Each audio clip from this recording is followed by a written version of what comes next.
क्या तुमने कभी भी किसी को मुंह तोड़ जवाब दिया? पिछले हफ्ते मैं अपनी बेटी को लेकर घर लौट रही थी कि अपार्टमेंट के बाहर किसी ने मेरा नाम पुकारा पीछे से। पलटी तो कॉलेज की सबसे बड़ी बुली मोनिका नजर आई। Oh my god, it's Maya from college. दुनिया कितनी छोटी है ना। कैसी हो माया? अच्छी हूँ, तुम कैसे हो मोनिका? पर मेरे जवाब पे मोनिका का ध्यान नहीं था। वो मेरी 6 महीना का पेट देखकर बोली, कांट बिलीव, सिर्फ 25 की उम्र में ही एक बच्चा हाथ में और दूसरा पेट में। जरूर किसी मिडिल क्लास लड़के से ही शादी हुई होगी जो ये कह के प्रपोज किया होगा, क्या तुम मेरी बालकिशन की माँ बनोगी माया देवी?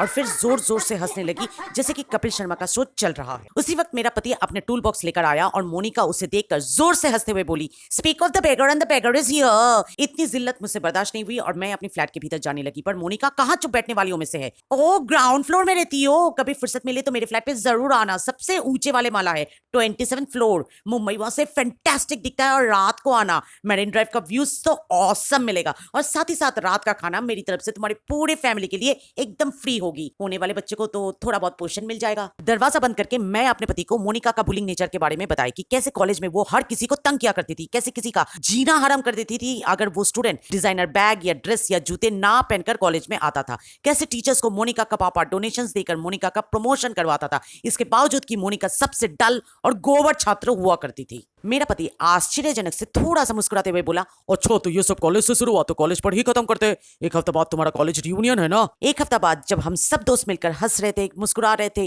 पिछले सारे यादें कैचअप कर रहे थे, तो मोनिका फिर से आदम की और बोली, हाय लूजर्स, कम से कम आज का दिन तो कुछ अच्छा पहनकर आ जाते। हाँ, अगर दोस्त माया जैसा फटीचर हो तो बाकियों से क्या ही उम्मीद रखे। इतने में प्रिंसिपल मैम हमारे टेबल में आकर बोली, Maya, thank you very much for sponsoring this reunion.